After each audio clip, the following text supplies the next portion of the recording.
સંદેશ ન્યૂઝનો ચૂંટણી રથ અત્યારે ધાનેરા પહોંચી ગયો છે। હું છું પંકજ અને આજે મારી સાથે મારા સહયોગી મહાદેવ દવે પણ જોડાયેલા છે અને આજે અમે ધાનેરા વિધાનસભા સીટ પર પહોંચ્યા છે। અહીંના લોકોની સમસ્યા જાણવા માટે, જનપ્રતિનિધિ કેવા ઈચ્છે છે, અહીંના સ્થાનિક મતદારો શું છે તેમની અપેક્ષાઓ, કેટલા ઉદ્યોગો આવ્યા, કેટલી રોજગારી મળી, શિક્ષણ ક્ષેત્રે આ વિસ્તારનો કેટલો વિકાસ થયો। મારી સાથે મહાદેવભાઈ પણ છે। મહાદેવભાઈ, આપણે ધાનેરા પહોંચી ગયા છે, શું કહેશો? પંકજ, આજે ધાનેરા વિસ્તાર છે પશુપાલન અને ખેતી ઉપર નભતો વિસ્તાર છે। અહીંયા કોઈ મોટી રોજગારી નથી, ત્યારે તેઓના પ્રશ્નો શું છે, તેઓ શું ઈચ્છે છે અને તેમની આગામી સરકાર પાસે શું અપેક્ષા છે, આવો જઈએ।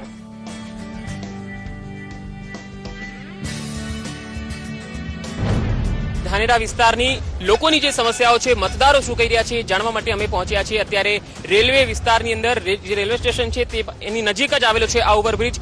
આપ જોઈ શકો છો, આ જે ઓવરબ્રિજ છે 50 વર્ષ જૂનો છે અને છેલ્લી 3 ટર્મથી જે પણ ઉમેદવાર આવે છે એ આ ઓવરબ્રિજ બનાવવાના વાયદા આપે છે, પણ જ્યારે ચૂંટાય છે ત્યારે આ ઓવરબ્રિજ પ્રત્યે ઓરમાયું વર્તન દાખવે છે। સ્થાનિક જનતા, જે સ્થાનિક લોકો છે એ આનો ભોગ બને છે। અહીં કેટલાક સ્થાનિક લોકો છે, આપણે તેમની સાથે વાતચીત કરીએ। અહીંયા ટ્રાફિકની એટલી સમસ્યા થઈ જાય છે અને પુલ જર્જરિત છે, 50 વર્ષ જૂનો છે અને ટ્રાફિક જામ થઈ જાય। કોઈ બીમાર માણસોને જે જવું હોય, હૃદય અટકની કોઈ બીમારી, ઘણા તો અહીંયા જ તડફડીને મરી ગયા છે કેટલા બી। આ પુલ વિશે અમે વર્ષોથી સાંભળીએ છીએ કે બને છે પણ કોઈ નેતા, કોંગ્રેસ હોય કે ભાજપ હોય, કોઈ એના વિશે કોઈ નિર્ણય હજી સુધી આવ્યો નથી અને અમને એવું જ લાગે આગળ બી આવું જ કરવાના છે, એટલે અમે આ ફેરે છે કોઈ નેતાને વોટ કરવાના નથી। આ એક મોટી સમસ્યા સોલ્વ નહીં થાય તો અહીંના મતદારો એ આ વખતે મતદાન નહીં કરે એવી પણ ચીમકી આપી રહ્યા છે।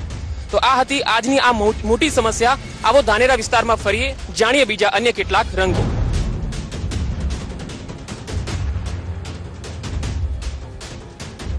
ધાનેરા મત વિસ્તારના પાંથાવાડા ગામમાં અમે પહોંચ્યા છીએ। પાંથાવાડા ગામ એટલે કેન્દ્રીય મંત્રી હરિભાઈ ચૌધરીએ દત્તક લીધેલું આ ગામ છે।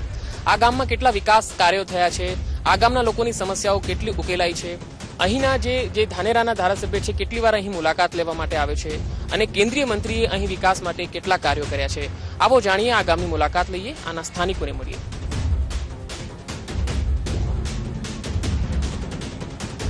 માનનીય સાંસદ મહોદય શ્રી હરિભાઈ ચૌધરી સાહેબે 4 લાખ રૂપિયાનો એક મિનરલ વોટરનો સારા પાણી, સ્વચ્છ પાણી મળે એનો પ્લાન્ટ નાખવાનો હતો। એની જગ્યાએ માત્ર અંદાજિત 4 થી 5 હજારની કિંમતનું આ પીપળું અહીંયા નાખી દીધું છે ને એ પણ બંધ હાલતમાં। આવા તો અનેક કૌભાંડો તેમાંથી નીકળવાની શક્યતા છે। સરપંચ અત્યારે બદલાઈ ગયા છે, એટલે જે સરપંચને આ પૈસા ફાળવાયા, જે ગ્રામ પંચાયતને આ પૈસા ફાળવાયા, તેમણે આ હિસાબ આપ્યો નહીં। 4 લાખમાંથી 4000 રૂપિયા જો બાદ કરી દઈએ તો 3,96,000નો હિસાબ કોઈ આપવા તૈયાર નથી। આ પરિસ્થિતિ છે ધાનેરા મત વિસ્તારના એક શાળાની, પાંથીવાડા શાળાની। આવો જોઈએ બીજા કેટલાક રંગ।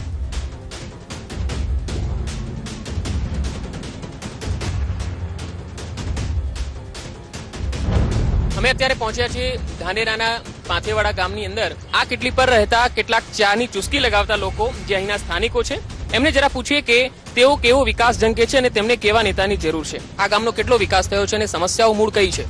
આ ગામનો 0 વિકાસ થયો છે। રોડની વ્યવસ્થા નથી, તૂટી ગયા રોડ 3 મહિનામાં, પાણી આવતું નથી, ખાલી વોટ લેવા આવે છે બસ। બીજી સાહેબ ગટરો બટરો બધી સાફ સફાઈ નહીં થતી અને ગટર બનાવ્યા તો તૂટી ગયા અને અમુક વિસ્તારમાં રોડ બી નથી। વિકાસ તો સાહેબ એટલો બધો નહીં થયો, એમાં અધૂરો થઈ ગયો। ભાઈ પાંથાવાડા ગામ હરિભાઈ દત્તક લીધેલો છે, પણ કોમ થયો પણ એમાં બધા ખાલી મૂતળી બનાવી પણ એની હાલત ખરાબ થઈ ગઈ। નેતા તો જે ઉપર લેવલ ઉપર જે મોદી જે વિકાસની વાતો કરે છે એને હાથ નીચે જે નેતા છે એને બરોબરી ચાલે તો બધો વિકાસ થઈ જાય। ધાનેરાના પાંથેવાડા ગામની અંદર જે આરઓ પ્લાન્ટ આવેલો છે એમાં 200 ગામના લોકોને એનું ફિલ્ટર કરેલું પાણી આપવામાં આવે છે। એ યોજના હોવા છતાં અહીં કેમ પાણીનો પ્રશ્ન મુખ્ય રહ્યો છે? પાણીના સ્તર નીચા હોવાથી સરકારે રિવરબેડ આધારિત આ જે પાણીનો પ્લાન્ટ નાખ્યો છે કેશુભાઈ વખતે, પરંતુ પાણી જે આવે છે નદીમાંથી એવું ને એવું પાણી આ લોકો ફિલ્ટર કર્યા વગર દરેક ગામોને સપ્લાય કરે છે, એટલે ડોળું પાણી પીવાનું આવે છે, જેથી ગરીબ લોકોને કિડની અને હાડકાના રોગો થાય છે। સંદેશ ન્યૂઝના ચૂંટણી રથે ધાનેરામાં ફરી અને લોકોની સમસ્યા જાણવાનો પ્રયત્ન કર્યો તો સૌથી મોટી સમસ્યા સામે આવી ભૂગર્ભ ગટરની। હાલ અહીંયા ખુલ્લી ગટરો છે। આ જે ખુલ્લી ગટરો છે એના કારણે વારંવાર ઉભરાઈ જાય છે અને ઉભરાવાના કારણે આ બધું ગંદુ પાણી રોડ પર આવે છે અને એના કારણે લોકોને પારાવાર મુશ્કેલીનો સામનો કરવો પડે છે। ગટરનો સાહેબ આ બળો બધી પ્રશ્ન છે ને, એડા એવું નથી, આ મોય ગટર ભરાઈ જાય, ઘરમાં પાણી વળી જાય, તે બધું થાય। અમે આવશો ગંદકી કાઢીને હોય જતા રે અમને બીમારી થાય કોલેરો થાય તો અમે કેવી રીતે જીવો રોજ જાતે કાઢે પાણી બધું જાય એના કે બધું ગંદકી થઈ જાય હોય રોડ ઉપર. આમ સ્વચ્છતા અભિયાન અને સ્વચ્છતા મિશન સમગ્ર ભારતમાં ચાલતું હશે, પણ ધાનેરાની પરિસ્થિતિ આ છે. સંદેશ ન્યૂઝની ટીમ ધાનેરામાં છે. ત્યારે સ્વાભાવિક છે કે આ ધાનેરા વિસ્તાર કૃષિ અને પશુપાલન ઉપર નભતો વિસ્તાર છે. ત્યારે એક સમયે ધમધમતું ધાનેરા માર્કેટ યાર્ડ હાલ કેવી સ્થિતિમાં નભી રહ્યું છે, આવો તેમનો ચિતાર મેળવીએ.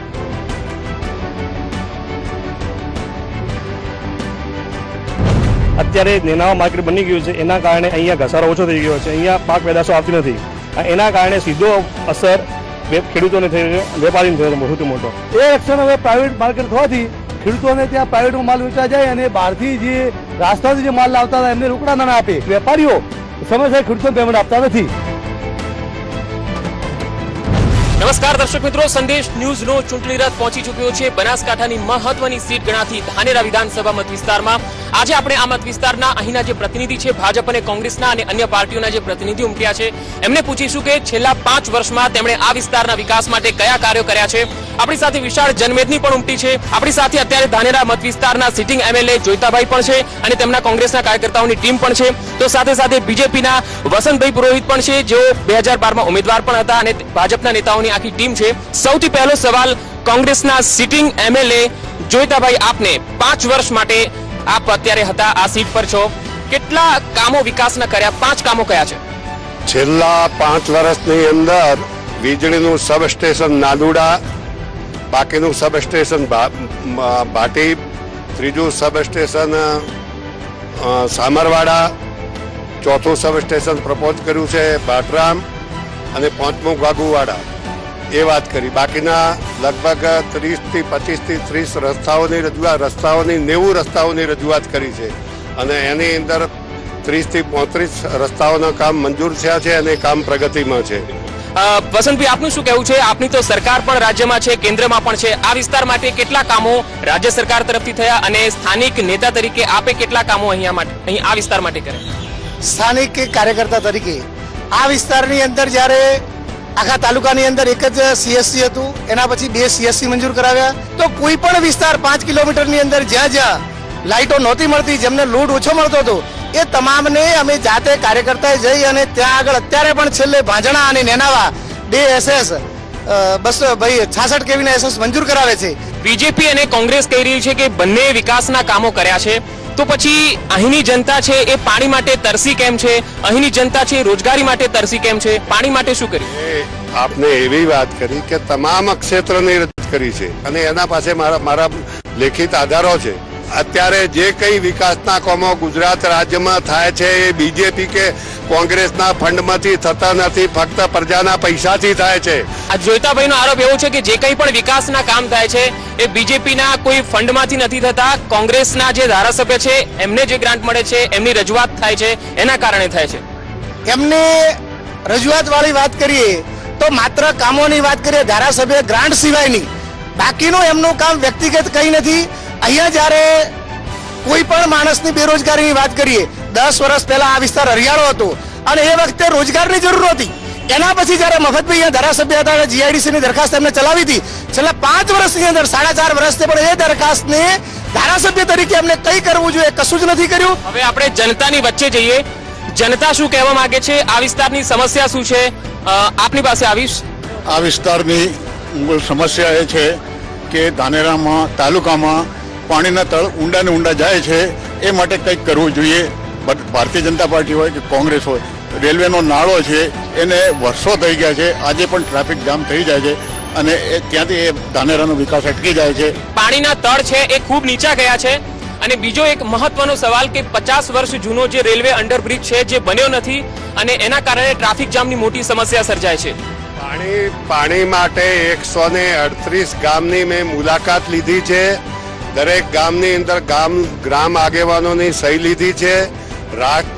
આપણા રાજપાલ સાહેબને બંને તાલુકાના આગેવાનો સાથે નર્મદાના પાણીથી આ વિસ્તારને સિંચાઈની સગવડ આપવી જોઈએ એવી રજૂઆત મહામહિમ રાજપાલને અમે આગેવાનો સાથે કરી છે. વિધાનસભાની અંદર જેટલી વખત બોલવાની તક મળી એટલી વખત નર્મદાનું પાણી રજૂઆત થઈ છે પણ ધ્યાનમાં નથી દેવાતું. કોણ જવાબદાર? ધારાસભ્ય તરીકે રાજ્ય સરકારમાં માગણી મૂકવામાં આવે, ધારાસભ્ય રજૂઆત કરે અને આ સરકાર છે માત્ર ને માત્ર વિકાસની ગુલબંગો પોકારે છે, માત્ર ને માત્ર મતો લેવા માટેનું રાજકારણ કરતી આ ભાજપની સરકાર એ માત્ર મતો માંગવા માટેનું રાજકારણ કરે છે ભાજપની સરકાર. અંડરબ્રિજ બનાવવાની, રેલવે બ્રિજ બનાવવાની જે વાત છે વર્ષો જૂની વાત છે.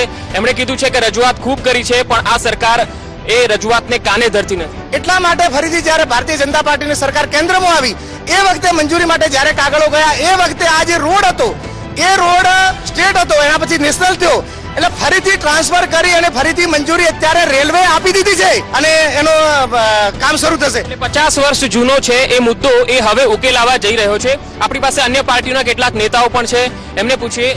જી, આપ કંઈ જણાવવા માંગશો? સર, યુવાઓ માટે રોજગારની જરૂર છે, હોય સરકારી કોલેજની જરૂર છે. ધારાસભ્ય આજ સુધી કોઈ માગણી નથી કરી સરકારી કોલેજ કે આઈટીઆઈ અમારે સરકારી લાવી હતી પણ એમને હજી સુધી આજ સુધી ધાનેરામાં કોઈ યુવાઓ માટે કર્યું નથી. ધાનેરાની અંદર આજે પ્રાથમિક શાળા વર્ષોથી છે. ધાનેરા એક મોટી નગરપાલિકા છે છતાંય શિક્ષણની અંદર 10 ધોરણ સુધી સરકારી સ્કૂલ નથી બની અને બીજા ગામડાઓમાં 8 ને 10 સુધી સ્કૂલ બને છે. તો ધાનેરા શહેર માટે અન્યાય કેમ?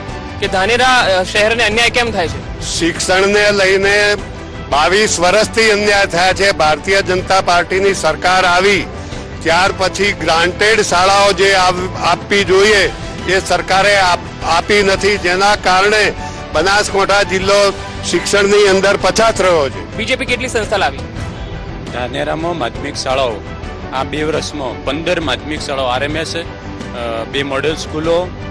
એના પહેલા ધાનેરામાં છેલ્લા 60 વર્ષમાં સરકારી એક જ માધ્યમિક શાળા હતી અને છેલ્લા 3 વર્ષમાં 15 અને 2 મોડેલ સ્કૂલો. માધ્યમિક શાળાઓ ધાનેરા ખાતે આઈટીઆઈ નું અદ્યતન બિલ્ડિંગ. તો આ વિસ્તારના કયા પ્રોબ્લેમ છે જે સોલ્વ નથી થયા? અહીંયા આગળ ખાસ તો એક પ્રોબ્લેમ છે, ઘણા વર્ષથી આ રેલવેનો પુલ સાહેબ 3 વર્ષ થયા. પહેલા કોંગ્રેસ નથી કરતી, ભાજપ નથી કરતી, એમની 3 વર્ષની સરકારથી હજી કંઈ થયું નથી અને સાહેબ હજી સુધી કંઈ થવાનું પણ નથી. રેલવેનો બ્રિજ બનવા માટે 50 વર્ષ જૂનો જે બ્રિજ જર્જરિત હાલતમાં હતો એનાથી તમામને સમસ્યા છે. હાથ ઉપર કરો. ટ્રાફિક જામ થાય છે, 3 કલાક સુધી થાય છે. હવે વસંતભાઈ, આપે કીધું છે કે રેલવે બ્રિજ બનશે. અહીંયા જે સ્થાનિક લોકો છે, અત્યારે આ એક ભાઈ છે, એમનું કેવું છે કે 2012 અને 2007માં પણ આવા જ વચનો આપવામાં આવ્યા હતા.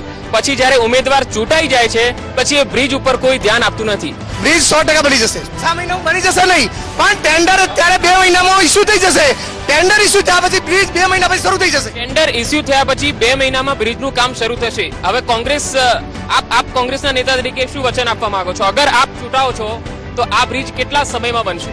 અમારી રજૂઆતે ધ્યાને લઈ અને વહેલામાં વહેલી તકે આ પુલનું કામ થશે એવી અમે તમામ પ્રકારની પ્રયત્નો કરવામાં સક્રિય રહીશું. પ્રાઇવેટ માર્કેટ કરીને 4 જણનો વિકાસ થયો છે, 4 જણા રૂપિયા કમાવા નીકળ્યા છે.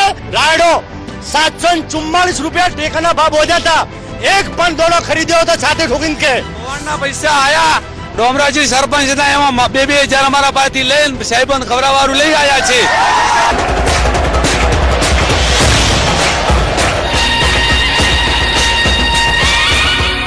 ભાજપ અને કોંગ્રેસ બંને નેતાઓ કહી રહ્યા છે કે અગર એ બંનેમાંથી કોઈ પણ ઉમેદવાર ચૂંટાશે તો આ બ્રિજનું કામ હવે શરૂ કરશે. બંને વચનો આપી દીધા છે.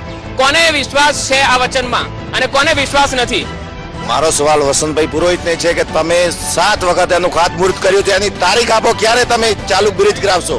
બાકી વાસ્તવમાં કોઈ થવાનું નથી. એમણે અઠવાડિયાની વાત કરી, પાછા તમે ચૂંટાયેલી વાત કરો છો. અમને એમને કીધું અમે અઠવાડિયામાં કામકાજ ચાલુ કરાવશું, પાછા તમે એમ પેલા એમએલએ સાહેબ કે અમે ચૂંટાઈને આવશે ત્યારે ચાલુ કરાવશું. અત્યારે જ ફરી ગયા કે જે વચનો છે એ આપવામાં આવે છે પણ ચૂંટાયા પછી ધ્યાનમાં નથી લેવામાં આવતા. એમણે કીધું છે કે ખાતમુહૂર્ત કર્યા પછી બી 7 વખત ખાતમુહૂર્ત થયું છે બ્રિજનું, હજુ સુધી કંઈ કામ નથી થયું. કે એક પણ વખત બ્રિજનું ખાતમુહૂર્ત નથી થયું. આ જ જગ્યાએ જ્યારે લોકમંચનો કાર્યક્રમ હતો એ વખતે 1 મહિના પહેલા મેં કહ્યું હતું કે રેલવેની મંજૂરી બાકી છે. આજે હું કહું છું કે રેલવેની મંજૂરી મળી ગઈ છે અને આ દિવસોની અંદર ટૂંક સમયની અંદર આનું ટેન્ડર ઇસ્યુ થશે. આ વાતમાં ભાજપ જૂઠ બોલે છે. ભાજપનો સિદ્ધાંત છે જૂઠ બોલવું, જાહેરમાં બોલવું, વારંવાર બોલવું, ખાતમુહૂર્ત પ્રજાની વચ્ચે થયા છે. મોટા મોટા વચનો આપવાથી, મોટા મોટા ભાષણો કરવાથી પ્રજાનું પેટ ભરાતું નથી. કે છેલ્લા 22 વર્ષથી બીજેપીની સરકાર છે અને આ ખાતમુહૂર્ત કેટલી વાર થયું છે એ સામે આપણા મંત્રી બેઠા છે પાણી પુરવઠાના, એમના વખત પણ થયું છે, એમના પછી મફતલાલ ભાઈ આયા એમના વખતે પણ થયું છે. એમના પર સવાલ ઉઠાવ્યો છે, એ અહીંયા બેઠા છે, તો આપણે એમની પાસેથી જવાબ લઈ લઈએ. મેં ક્યારે ખાતમુહૂર્ત કર્યું નથી, ક્યારે ભૂમિપૂજન કર્યું નથી, ક્યારે નારિયેળ નથી વધેર્યું. પરંતુ એક વસ્તુ કહું કે 2007 થી આજે જે સત્તામાં આવ્યા છે એમાં પહેલા જ રોડ, આજે આ પુલ બની ચૂક્યો હોત, કદાચ કામ ચાલુ થઈ ગયું હોત, પહેલા આ રાજધોરી માર્ગમાં હતો, એના પછી સ્ટેટમાં આવ્યો, પેલા નેશનલમાં આવ્યો. નેશનલમાં આવવાના કરે ફરીવાર સર્વે કરવો પડ્યો, એને નેશનલ હાઈવેના મુજબ બનાવવાનો છે. અને હું હરિભાઈ મળી આવ્યો દિલ્હીની અંદર, એ રોડનું કામ મંજૂર થઈ ગયું, ટેન્ડર બહાર પડી ચૂક્યું છે, કદાચ 2 મહિનામાં કામ ચાલુ થઈ જશે. મારી સાથે મારા સહયોગી મહાદેવ દવે પણ છે. હવે એ પણ આપણે સવાલ કરવા માંગે છે. મતદારો એક પણ આપ પણ શાંતિથી સાંભળી લેજો. જી મહાદેવ.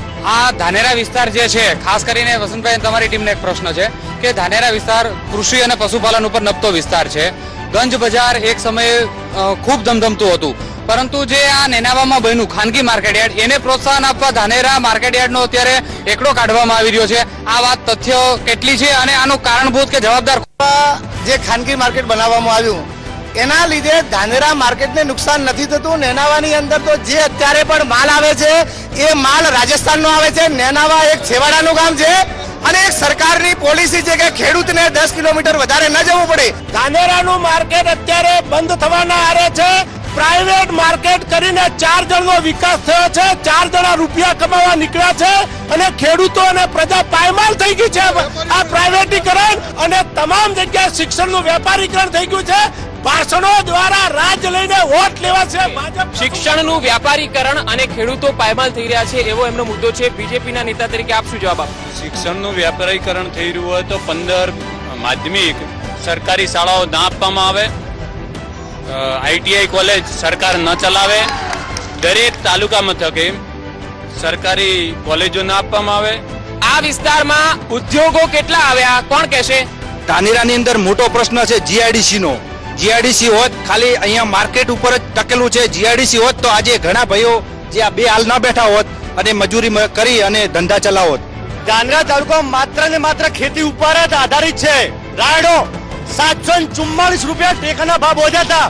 એક પણ દોડો ખરીદ્યો તો છાતી ઠોકીને કે બંને મૂર્ખ છે, બંને ખેડૂતોનું શોષણ. ભાજપ અને કોંગ્રેસ બંને મૂર્ખ બનાવે છે. આ ભાજપ અને કોંગ્રેસની જેટલી ગંદકી છે એના કરતા ધાનેરામાં ગટરની ગંદકી છે. એ ગટરનો પ્રશ્ન છે, ભૂગર્ભ ગટરનો.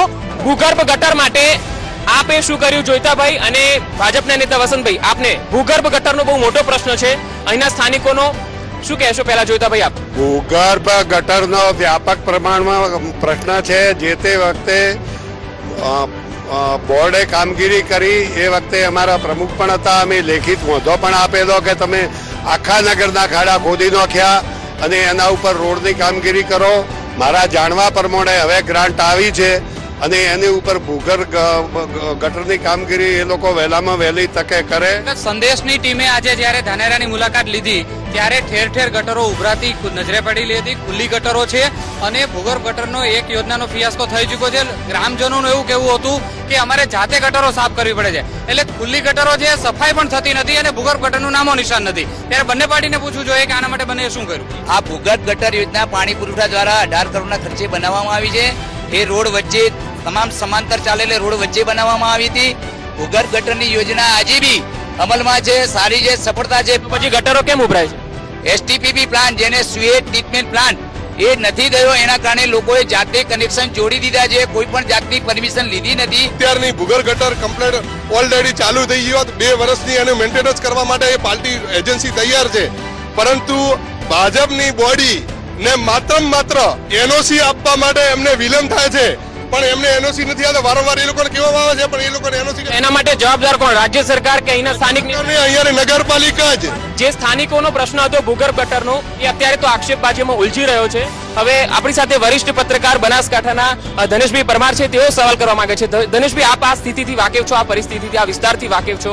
અહીંની સમસ્યા નથી ઉકેલાતી એનું શું કારણ છે? ક્યાંક ને ક્યાંક ભાજપ અને કોંગ્રેસના જે રાજકીય આગેવાનો છે, ખાસ કરીને સત્તા મંડળો છે, એકબીજા પર ખભે જવાબદારી નાખતા હોય છે, જવાબદારી છટકવાની કોશિશ કરતા હોય છે. ભૂગર્ભ ગટરનો એક પ્રશ્ન છે. શહેરને સુંદર સ્વચ્છ રળિયામણું બનાવવાની જે વાતો થાય છે, ક્યાંક ને ક્યાંક ઉચ્ચારણ થાય છે, આચરણ થતું નથી. વધુ એક પ્રશ્ન પણ આમાં સાથે આપણે જોડી દઉં છે કે 2015માં મહાપ્રલય સમાન અહીંયા પૂર આવ્યું હતું, આખું ધાનેરા પંથક પૂરમાં તણાયું હતું. એનો હજી જે છે કાટમાળ પણ અહીંયા પડ્યો છે. લોકો તેમાંથી આઘાતમાંથી બહાર સહાય નથી મળી. ત્યારે પ્રી મોન્સૂન પ્લાન શું હોઈ શકે, ખાસ કરીને ધાનેરા માટે? તો આપણે બંને નેતાઓને સવાલ કરીએ કે જ્યારે પૂર આવ્યું હતું અને એ વખતની જે પરિસ્થિતિ હતી, આ વખતે પ્રી મોન્સૂન પ્લાનમાં કયા પ્રકારની તૈયારી હોવી જોઈએ? ક્યાંથી પાણી નીકળે છે, કઈ રીતે રસ્તાઓ બધા સાફ કરે છે, કે જ્યાંથી પાણી ક્યાંથી આવે છે અને જાય છે, બધા જ પ્રયત્ન કરી અને આખું કામ પૂરું કરી દીધું છે. પણ પ્રી મોન્સૂને પણ ગઈ વખતની અતિવૃષ્ટિમાં આ સરકારે આપેલા વચનો પૂરા ન કરવાથી 4 વખત અમે ધરણા ઉપર બેઠા. લોકોને પૈસા મળ્યા નથી, ઢોર મરી ગયા એનો પૈસા મળ્યા નથી. અતિવૃષ્ટિની સહાયની વાત કરીએ તો એ વખતે અહીંયા 12 માનવ મૃત્યુ થયા હતા. એ વખતે સરકારે 48 લાખ રૂપિયા માત્ર 3 દિવસમાં ચૂક્યા હતા. વાત રહી એમને જાનમાલની, તો જાનમાલની અંદર જે લોકોના પોસ્ટમોર્ટમ થયા હતા, જે પશુઓના, એ પોસ્ટમોર્ટમ થયા, એમના પૈસા ચૂકવાઈ ગયા હતા. એના પછી જે લોકોના તમામ જગ્યાએથી ઓકડા લેવામાં આવ્યા, એ વખતે ધાનેરા તાલુકાની અંદરથી 7000 પશુઓ મરેલાના ખોટા ઓકડા આવ્યા હતા. તો દર્શક મિત્રો, આ હતી ધાનેરા બેઠકની સંદેશ ન્યૂઝની સફર. ક્યાંક ગટરના પ્રશ્નો છે તો ક્યાંક બ્રિજનો પ્રશ્ન છે, પરંતુ ભાજપ અને કોંગ્રેસ કોઈ જ આના માટે જવાબદારી લેવા તૈયાર નથી. શું કહો છો પંકજ? બિલકુલ, અને અમે તો ધાનેરાના જે મતદારો છે એમને હું કહીશ કે વોટ અવશ્ય કરજો અને એવા જનપ્રતિનિધિને ચૂંટજો જે ખરા અર્થમાં સાચા જનતાના પ્રતિનિધિ હોય. આજની આ બેઠક અમે અહીં સમાપ્ત કરીએ છીએ. જઈએ છીએ અમારા નવા પડાવ પર. ત્યાં સુધી અમને રજા આપશો. આવજો.